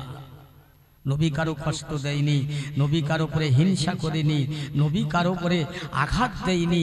আমরা নবীর উম্মত কেন আঘাত দেব, হিংসা করব, মানুষকে কেন ছোট করব? না, হয় না, হতে পারে না। আমার পেয়ারা মুসলমান ভাইয়ের আব্বা জানেরা, হুজুর কেবলা এখনই আসবেন, আপনাদের খিদমতে আমি এতক্ষণ ধরে যা কিছু বলেছি, আল্লাহ যতটুকু বলেছে মনে প্রাণে আঘাত লাগলে আমার জন্য দোয়া করবেন, আমাকে মাফ করবেন। দুটো কথা বলে যাই, বাবা প্রত্যেকেই নামাজি ছেলে যাও, নামাজি বেনে যাও, যুবক ছেলেরা, যুবক ভাইরা, নজওয়ান ছেলেরা নামাজি হয়ে যাও, ভালো কাজ করো, জলসা দাও, ঘন ঘন দাও, মাসে 2-4টে জলসা দাও, তবে বিয়ের আগে বউ ভাত করো না। আমার সেই আগের কথা, বিয়ের আগে বউ ভাত করো না, আগে নামাজটা পড়ো, ফরজটা আদায় করো, তবে সুন্নতটা পালন করো। কথা বুঝছেন? আল্লাহ পাক কোরআন শরীফের মধ্যে বেশিরভাগ বলেছে নামাজের কথা, সবরের কথা, বেশিরভাগ। তাই নামাজ ছাড়া হয়ে গেলে যে মুসলমানের নামাজ নেই তার কিচ্ছু নেই। আল্লাহ রসুলের সাহাবারা প্রশ্ন করেছিল, ইয়া রাসূলুল্লাহ হাবিবাল্লাহ, সবাই তো মানুষ, ইহুদিদের বাপ মা মরে গেলে কাঁদে, ওদের মায়া দয়া আছে, কাঁদে কাঁদে, ওদের ক্ষুধা লাগলে খায়, আমাদের ক্ষুধা লাগলে খাই, আমাদের বাপ মা মরে গেলে কাঁদি, বুঝেছেন না? ওরাও দুনিয়া রাত্রিরে ঘুমায়, আমরা ঘুমাই, ওদের পেশাব পায়খানার প্রয়োজন আছে, আমাদের প্রয়োজন আছে। হুজুর মানুষ হিসাবে তো সব সমান, আলাদাটা কোথায়? আল্লাহ রসুল বলেছিলেন, শোনো শোনো শোনো, আলাদা এই জায়গায় একজন মুসলমান বেনামাজি, একজন মুসলমান নামাজি, সে মোমেন। একজন মুসলমান হয়ে কলমা পড়ে আছে, নামাজ পড়ে না, এই বেনামাজিদা আর একটা ইহুদি দুটোই সমান। কথা বুঝছেন? আলেমরা আছে, মশলা জেনে নেবেন। নবী বলছেন একটা বেনামাজি মুসলমান একটা ইহুদি সমান, একটা নামাজি মুসলমান সে মোমেন, পরিপূর্ণ মোমেন। নামাজটা পড়বেন প্রত্যেকে, কি বেটা ছেলে কি মেয়ে ছেলে। এক ওয়াক্ত নামাজ কাজা হলে 80 হোক বা জাহান্নাম, 80 হোক বা 1 হোক বা কত, 2,88,000 বছর। চালাকির কথা না, মামুলি কথা না। বুঝেছেন? এক ওয়াক্ত নামাজ ইচ্ছা করে কাজা করলে 80 হোক বা জাহান্নাম, যদি আল্লাহ মাফ করে তো মাফ পাবো। আর 80 হোক বার 1 হোক বা হবে 2,88,000 বছর। বুঝছেন? এইরকম এক জায়গায় ওয়াজ করেছি, একজন এসে বলছে হুজুর আমি তাহলে বেঁচে গেছি। তাহলে কিরাম? তো বলছে আমি পড়িনি, আমার কাজা হয় না, যারা পড়ে ওদের কাজা হয়। কথা বুঝছেন? যারা পড়ে ওদের কাজা হয়, আমি নামাজ পড়িনি টড়িনি, আমার কাজা হয় না। আবার বলে যাচ্ছি, নামাজটা পড়বে পড়ার মতো পড়বে। একজন বাজারে 4টে দোকান, একজনের তো বেড়াতে সারাদিন নামাজ পড়ে না। এখন এশার নামাজ হয়, তা বলছে সেই তো বাড়ি যাব, তা জামাতটা হচ্ছে জামাতটা পড়ে যাই। এশার নামাজ 4 রাকাত ফরজ নামাজ পড়েছে, ইমাম সাহেব সালাম ফিরিয়ে দোয়া মোনাজাত করেছে। এখনো দোকানদার নামাজ পড়ে ইমাম সাহেবের পিছনে ছুটছে, হুজুর হুজুর দাঁড়ান দাঁড়ান। কি হয়েছে? হুজুর এটা কথা শোনেন, আজকের এশার ফরজ নামাজ ক রাকাত পড়েছে? বলে কেন 4 রাকাত? বলছেন না হয়নি। আপনি 2 রাকাতে সালাম ফিরিয়ে দিলে। বলে তুমি বুঝলে কি করে? তা লোকমা দাওনি কেন? বলে না লোকমা দেয়নি। তা বুঝলে কি করে? বলে কেন হুজুর আমার এই বাজারে 4টে দোকান আছে, 4টে দোকান, এই 4টে দোকানের হিসেব করি 4 রাকাত নামাজে, এক একটা দোকান এক এক রাকাতে হিসাব হয়। আজকের তো 2 রাকাত, 2টো দোকানের হিসেব হয়েছে, আর আপনি সালাম ফিরিয়ে দিয়েছেন। এই এক নামাজি। নামাজটা পড়ার মতো। নামাজ পড়লে পড়তে গেলে বহু কথা মনে হয়। আমার মেজি হুজুর কেলা বলতেন, বাবা নামাজিরা নামাজ পড়তে গেলে দুনিয়ার কথা মনে হয়।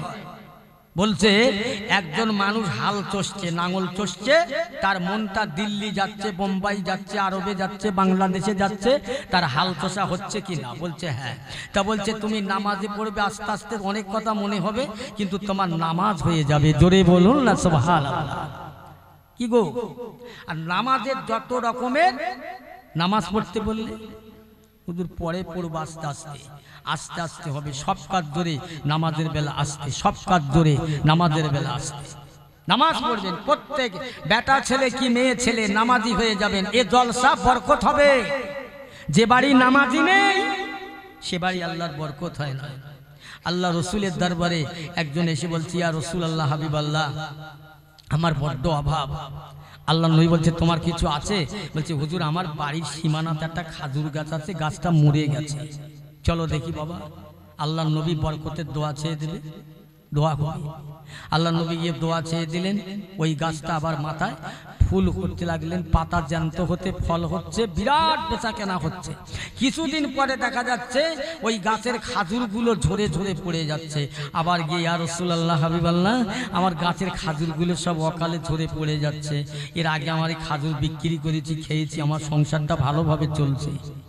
আল্লাহ রসুল আবার গেলে বলছে, বাবা গাছে উঠতে পারো? জি হুজুর। এই ওঠো তো, উঠে দেখো তো গাছের মাথায় কি আছে। উঠে দেখছে হুজুর এই গাছের ভিতরে একটা হাড় পাওয়া গেছে। আল্লাহ নবী বলছে এই হাড়টা ওখান থেকে ফেলে দাও, দূরে অনেককে চলে যায়, দূরে চলে যায়। নেমে আসলেন, আবার নবী দোয়া চাইলেন। সাহাবা জিজ্ঞেস করলেন, হুজুর কি ব্যাপারে, হাড়টা কি? হাড়টা কোথাকার? আল্লাহ রসুল আল্লাহর হাবিব বর্ণনা করেন, এই আমার সাহাবীরা শুনে নাও, যাবে তুমি নামাজি, তোমার বিবি নামাজি, তোমার ছেলে নামাজি। ও বাবা শুনে নাও, এই গাছে তোমার ফল হয়, বরকত হয়।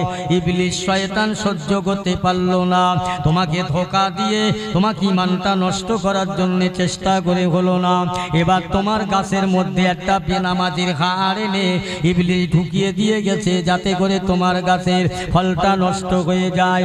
ওই বেনামাজির হাড় দেওয়ার জন্য গাছের ফলটা নষ্ট হয়ে যায়। বাবা ঝরঝর করে ঝরে চলে যায়। মুসলমান ইমানদার কোথায় প্রসঙ্গে বেড়ে যায়। 1 তারিখে হযরত ওমর ফারুক যখন খলিফা ছিলেন, বাদশা ছিলেন, একজন বুড়ি মহিলা এসে বলছেন, ও খলিফায়ে সানি ফারুকে আজম, হুজুর আপনার কাছে এসে আপনি এক কাজ করুন, একটু আমাকে তেল দেন না, একটু আলু ছানা খাবো। আমি বুড়ি মেয়ে ছেলে, আমার আলু ছানা খাবার বড্ড শখ হলো। হযরত ওমরে ফারুক একটু তেল দিলেন। বুড়ি মেয়েটা যেতে যেতে পা স্লিপ করে তেলের পাত্রটা জমিনে পড়ে গিয়ে উবুর হয়ে তেলটা পড়ে গেলেন। আবার বুড়ি মেয়েটা আস্তে আস্তে করে যায় উমরের দরবারে, দেখি হুজুর একটু তেল দেয় কিনা। তেলটা তো পড়ে গেল, আমি তো ইচ্ছা করে ফেললাম না। আবার গিয়ে বলছে হুজুর আমি বুড়ো মানুষ, হাঁটতে গিয়ে আমার পাটা হোঁচট লেগে পড়ে গেলাম, তেলটা পড়ে গেল, হুজুর আর তো তেল দেন না। হযরত ওমর ফারুক রাদিয়াল্লাহু তাআলা আনহু একটা কিরকুটি দিলেন, বুড়িমা যে জায়গায় তোমার তেলটা পড়ে গেছে ওই জায়গায় কাগজটা রেখে বাটিটা সামনে বসাবে। ওই বুড়ি মেয়েটা যায় আর চিন্তা করে কি কেমন করে হয়, এ কেমন কথা, তেল পড়ে গেল, কাগজ দিলেন। বুড়ি মেয়েটা তার তেলের জায়গাটায়, যে জায়গাটায় তেল পড়ে গেল সোজা দৃশ্য করে কাগজটা রেখে দিয়ে বাটিটা পাশে বসিয়ে দেন। ওতে লিখে দিল এই জমিন শোন, এ জমিন শোন, আমি ওমরের দেওয়া তেলটা জমিন তুই গিলে নিবি না, তেলটা ফিরত দে, ফিরত দে। আর যদি ফিরে না দিস তাহলে জেনে রাখ তোর বুকে বেনামাজি দাপন করব। ওইটা শুনে জমিন তেলটা ফিরিয়ে দিল, তবু বেনামাজি তার সঙ্গে রাখতে চাইল না। কষ্ট হচ্ছে নাকি আপনাদের? ও মুসলমান ঈমানওয়ালারা মালদারেরা খুব সাবধান হয়ে যাও। 10 মিনিট হয়নি, কমিটির লোক কোথায় গেল? একটু মহব্বতে দরুদ আল্লাহুম্মা।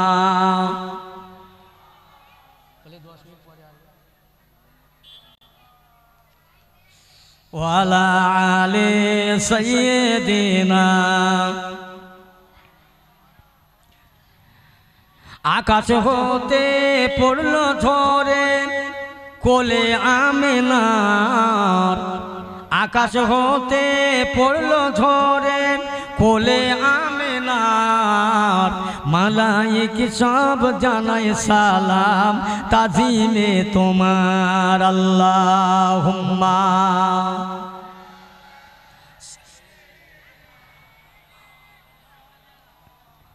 ওয়ালা আলি সাইয়্যিদিনা।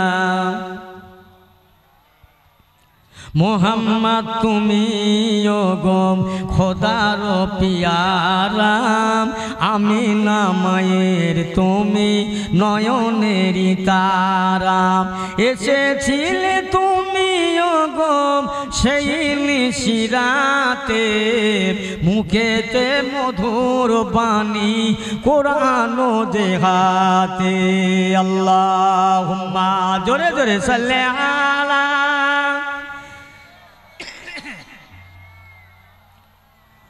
ওয়ালা আলে সাইয়্যিদিনা।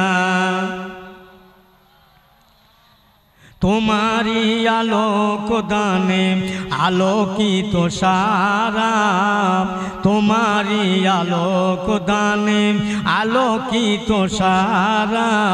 তোমারি মধুর প্রেমে দিল পারা পারা। মুহাম্মদ তুমি গো খোদার পিয়ারা।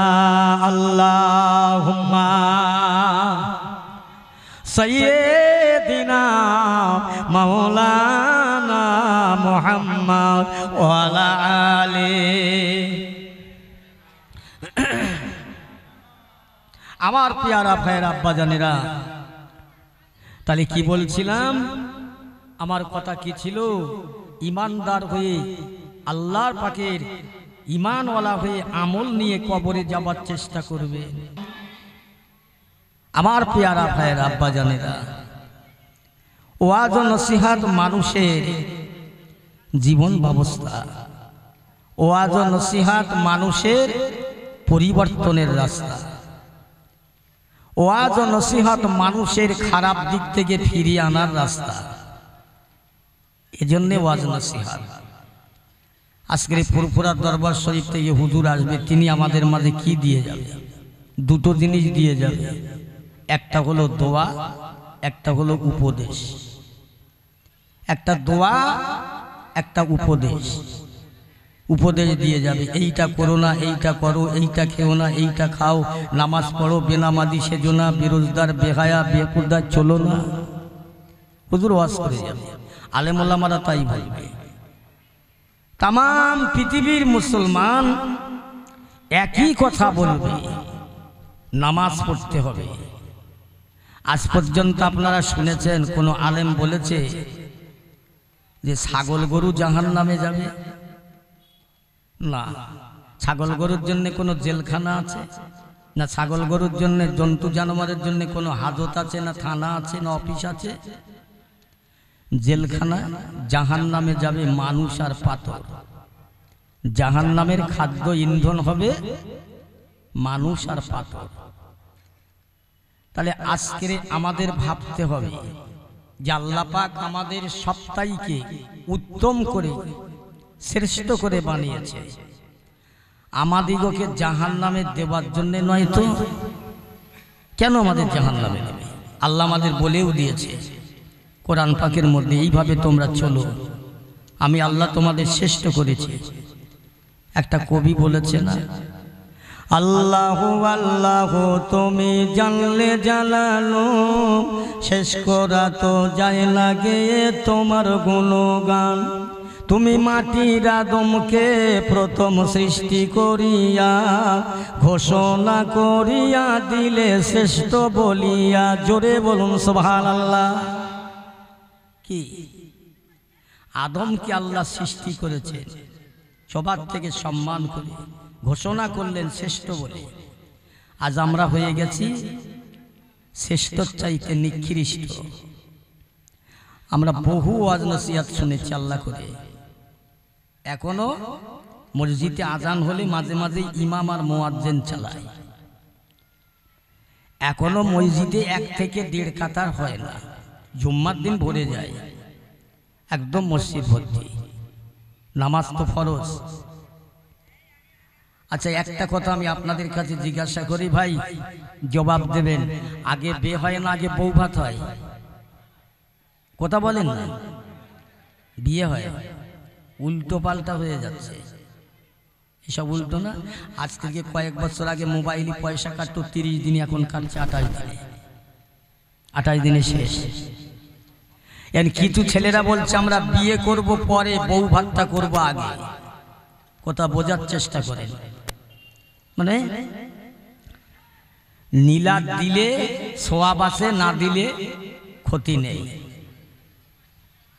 নামাজ 5 ওয়াক্ত ফরজ, না পড়লে গুনাহ কবিরা, নামাজ মাফ নেই।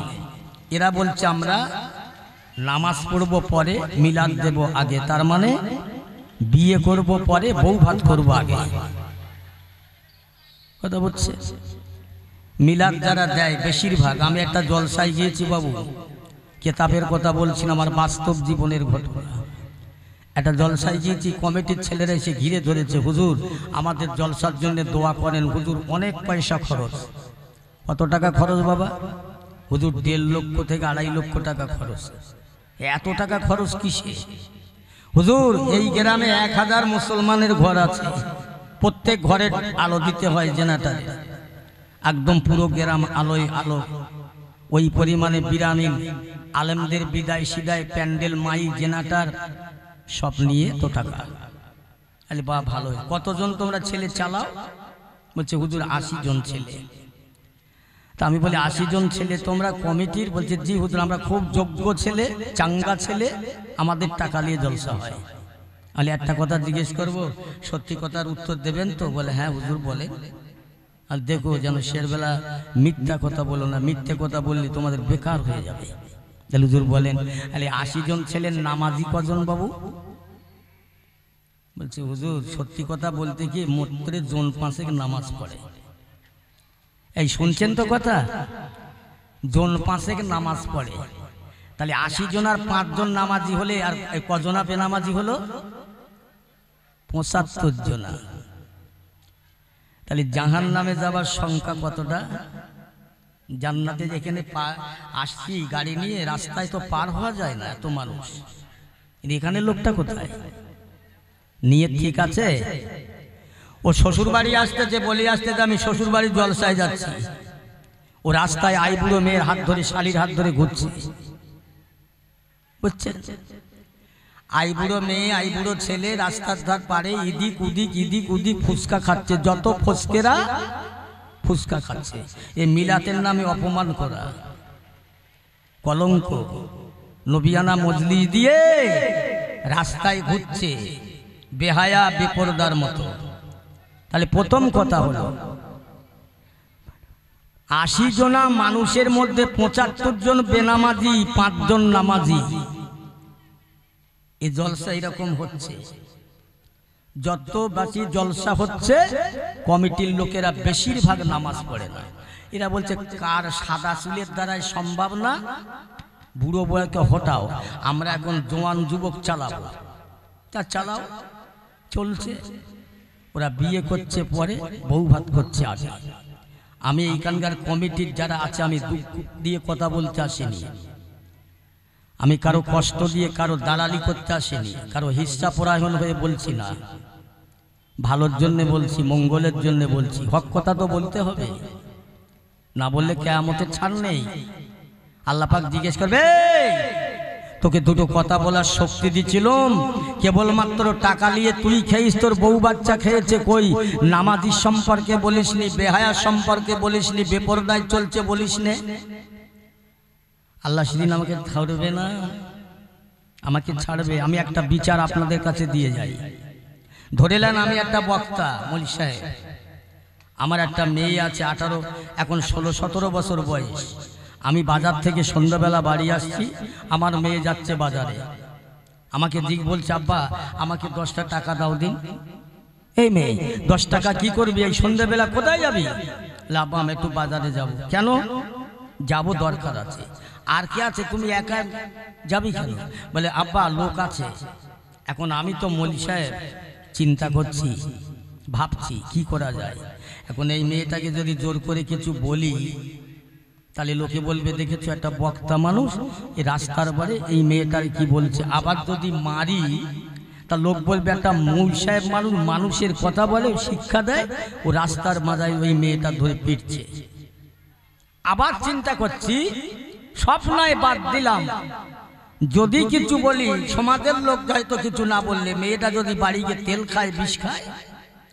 আমি তখন চিন্তা ভাবনা করে কোনো স্টেপ না নিয়ে 10 টাকা চেয়েছে, 50 টাকা দিয়েছি। এই কথাগুলো শুনছেন তো? 10 টাকা চেয়েছে, 50 টাকা দিয়েছি। এখন আমি বাড়ি গেলাম, মেয়েটা রাত 12টা-13টা বেজে গেল, বাড়ি আসছে না, খবর নিলাম না। সকালবেলা উঠে দেখছি মেয়ে। একবার জিজ্ঞেস করলাম কোথায় গেলি, কি করতে গেলি, কেন বা গেলি? আমি জিজ্ঞাসা করলাম ওই বাপ হয়ে। এখন ধরে নেন আমি মরে গেছি, আমার মেয়ে মরে গেছে। আল্লাহ পাক বিচার করবে, বিচারে হাসরের ময়দানে। ওই মেয়েটাকে আল্লাহ বলবে তুই জাহান্নামে যাও। হ্যাঁ, তোমার বাপ ছিল মৌলভী সাহেব, মানুষকে বোঝাতো, আর তুমি তার মেয়ে দুনিয়ায় বেহায়া বেপরদার মতো বেরিয়েছো, বেগানা পুরুষের সঙ্গে চলাফেরা করেছো, হাটে বাজারে ঘুরেছো, সিনেমা গান বাজনা দেখেছো, যাও তুমি জাহান্নামে যাও। আল্লাহ, আমি যে জাহান্নামে যাব, আমার বাপ যে মানুষকে বোঝাতো, বলতো, আমি মেয়ে আমার বাপের কাছে 10 টাকা চেয়েছিলাম, 50 টাকা দিয়েছিল। কই সেদিন তো আমার বাবা আমাকে নিষেধ করিনি, মানা করিনি। কইছে আমার বাবা? আল্লাহ দেখে দে, সেই তোর বাবা।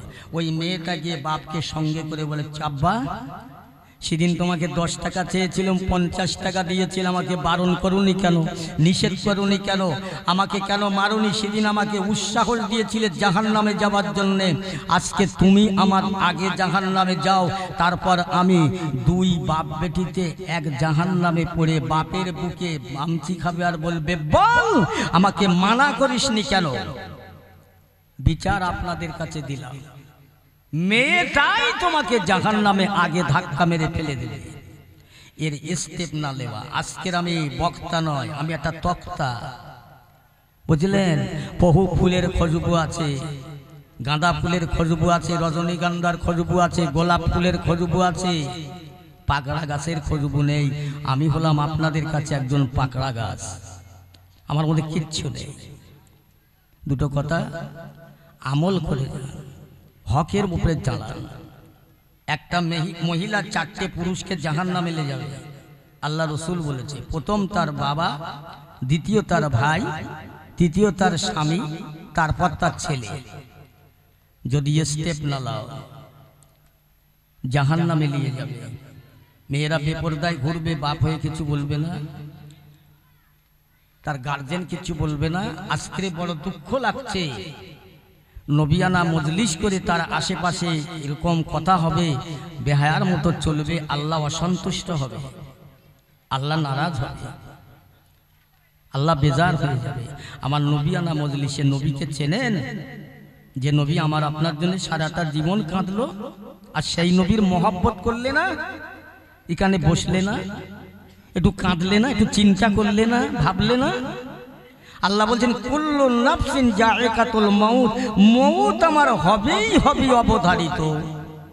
মৃত্যুর পরে আমার একটা জায়গা আছে, সেটা হলো আখিরাত।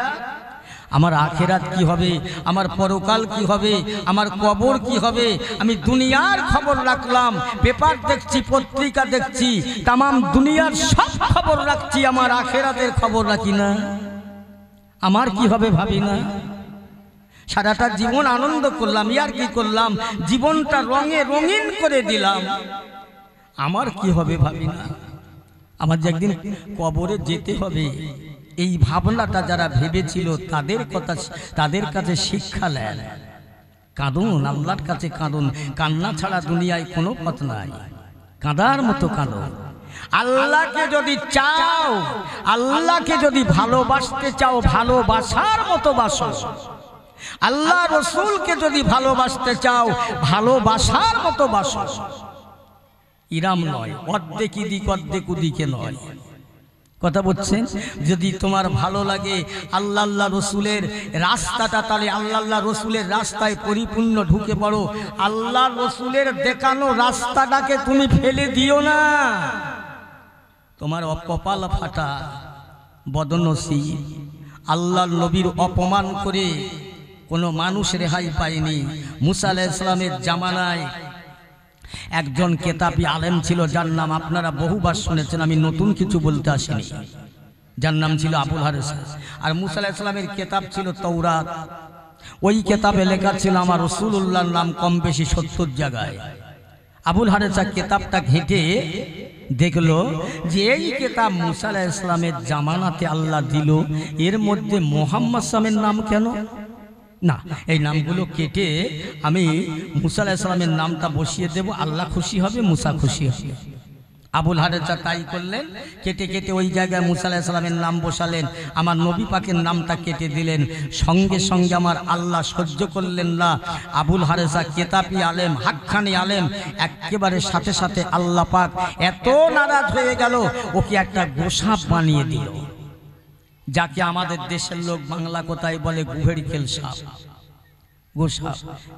ও বসে আছে রাস্তার পাশে। মুসা আলাইহিস সালাম বলছে, আবুল হারেসা কি ব্যাপার?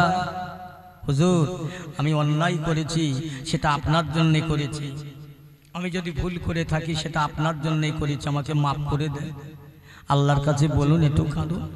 আল্লাহ পাকের দরবারে মুসা বলছেন, আয় আল্লাহ, আবুল হারেসা অন্যায় করেছে, মাফ করে। আল্লাহ বলছেন, এ মুসা, আর একটা বার যদি তুমি আবুল হারেসার জন্য মাপ চাও, আমি তোমাকে নবুয়াতের দপ্তর থেকে নাম মুছে দেব। তুমি জানো যার ওসিলা আমি দুনিয়া কুল কায়নাত বানিয়েছি, আর সেই নবীর সঙ্গে বেয়াদবি করবে, আমি তো মাফ করবই না।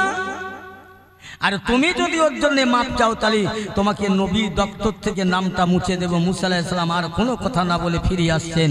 আবুল হারেসা বলছেন, হুজুর খবর, এই বাদ বেরো, হবে না, তোর জন্য আমি আজকে বাদ যাচ্ছিলাম।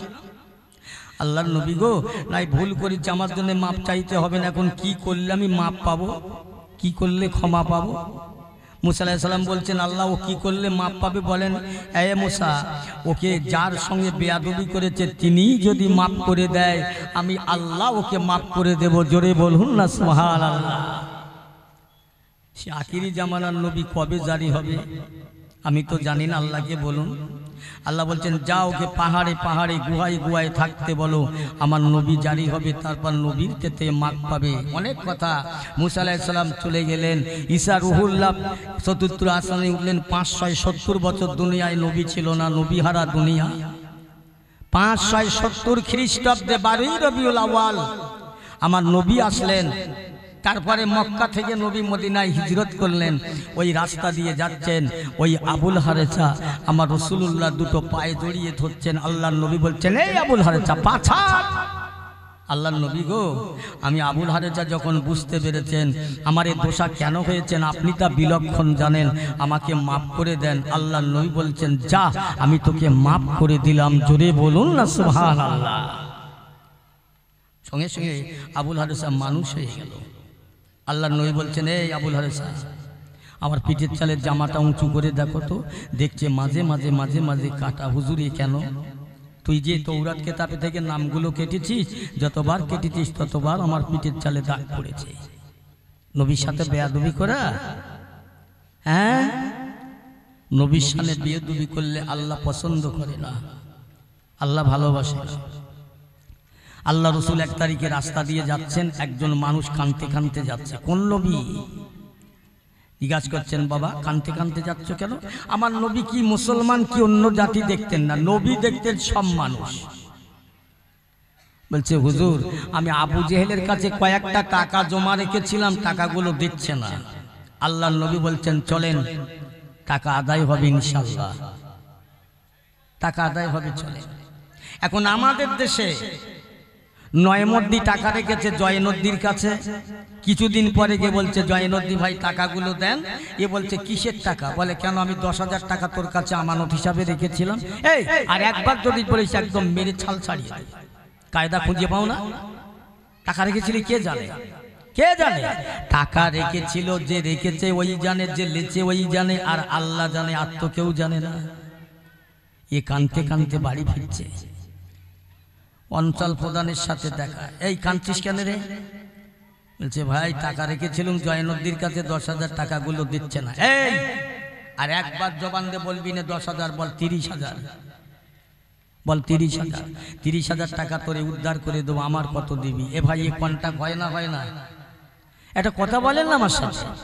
হয়তো তো মাশাআল্লাহ আমরা নবীর উম্মত বটে। আমার নবী বলেছে টাকা আদায় হবে। কত টাকা, আমার কত দিবি? আমার নবীর জন্য চুক্তি হয়নি। চলে গেলে আবু জেলের কাছে গিয়ে বলছে চাচা এই লোকটার টাকাগুলো মেরে দেবেন না, টাকাগুলো দেন। আবু জেহেল আমার নবীর উপরে আঙুল তুলেছে। এই মোহাম্মদ 40 জনের নেতা হয়ে মাতব্বরি করতে এসছে এখানে, বেরো। বলছে চাচা আমি মাতব্বরি করতে আসিনি, টাকাগুলো দেন। আবার আবু জেহেল চোখ বার করছে। আমার আল্লাহ পাক রব্বুল আলামিন দয়াময় খোদা সঙ্গে সঙ্গে আমার নবীর ইজ্জত সম্মান বাড়াবার জন্য দুইটা বাঘ আল্লাহ পাকের রহমতে কুদরতে দুইটা বাঘ দুজন করে ছুটে ছুটে এসে আবু জেহেলের দিকে মুখটা উঁচু করে বলছেন এই আবু জেহেল টাকা দিবি না, বল না আমাদের পেটের নাস্তা বেনে যাবে। ওই জমায় আবু জেহেল বলেছিল বাবা মোহাম্মদ তোর বাঘ দুটোরে থামা, আমি এখনই টাকা দিয়ে দেবো। একটু জোরে বলা যাবে না সুবহানাল্লাহ? নবী ছিল আল্লাহর পক্ষে, ছিল নবী, আর আল্লাহ হচ্ছে নবীর পক্ষে। আমরা কার পক্ষে আছি বোঝাতে পারি না, পারবো না। ও মুসলমান ইমানদারের আল্লাহ ওয়ালা ভাইরা, আজকে নবিয়ানা মজলিস, নবিয়ানা দলসা, যে নবীনাকে বানাইল আল্লাহ দুনিয়া কুল কায়নাত বানাতেন না, দুনিয়ার জমিন আসমান পাহাড় পর্বত বানাতেন না। ওই নবী ওই রসুল তামাম দুনিয়ায় আসার আগে আমার আপনার জন্য কাঁদলো, আজও কাঁদছে, কায়ামতে কাঁদবে, হাসরে ময়দানে মিজানে কাঁদবে। আজও কাঁদছে, কালো কাঁদবে। ও মুসলমান ইমানদার আল্লাহ ওয়ালা ভাইজানেরা, মুরব্বীরা, নওজওয়ান, যুবকেরা, ছেলেরা, ভালো করে শুনে নাও। দুনিয়ার দিকে তাকাও, রঙিন দুনিয়ার রঙে রঙিন হয়ে যেও না। ফিরে এসো, ফিরে এসো, আল্লাহর পথের প্রতীক হয়ে যাও, আল্লাহর পথের প্রতীক হও। আল্লাহ পাক কালামুল্লাহ শরীফে বলেন কুল ইন কুনতুম তুহিব্বুনাল্লাহ ফাত্তাবিউনি ইউহিব্বুকুমুল্লাহ ওয়া ইয়াগফির লাকুম যুনুবাকুম, আল্লাহু গফুরুর রহিম। আমার আল্লাহ পাক রব্বুল আলামিন আমার নবীকে ডেকে বলে আমার হাবিবে পিয়ারা আমার দোস্ত বলে দাও, জগতের মানুষ যদি আমি আল্লাহকে ভালোবাসতে চায়, জগতের মানুষ যদি আমার আল্লাহর সঙ্গে সম্পর্ক রাখতে চায়, জগতের মানুষ যদি আমার সঙ্গে প্রেম করতে চায়, তাহলে তারা যেন সর্বপ্রথম আমার বন্ধু আমার হাবিবি তাদের নেতা রাহাবারকে ভালোবাসে, তাদের নবীকে ভালোবাসা। আমি আল্লাহকে ভালোবাসা, আমি আল্লাহকে ভালোবাসার বিনিময়ে তার জীবনের গুনাহ মাফ করে দেব। তাহলে নবীকে ভালোবাসতে গেলে নবীকে ভালোবাসি করলে হবে না। ভালোবাসার একটা স্টেশন আছে, একটা প্ল্যাটফর্ম আছে, একটা ধাপ আছে, ভালোবাসার একটা মাপকাঠি আছে, বুঝেছেন?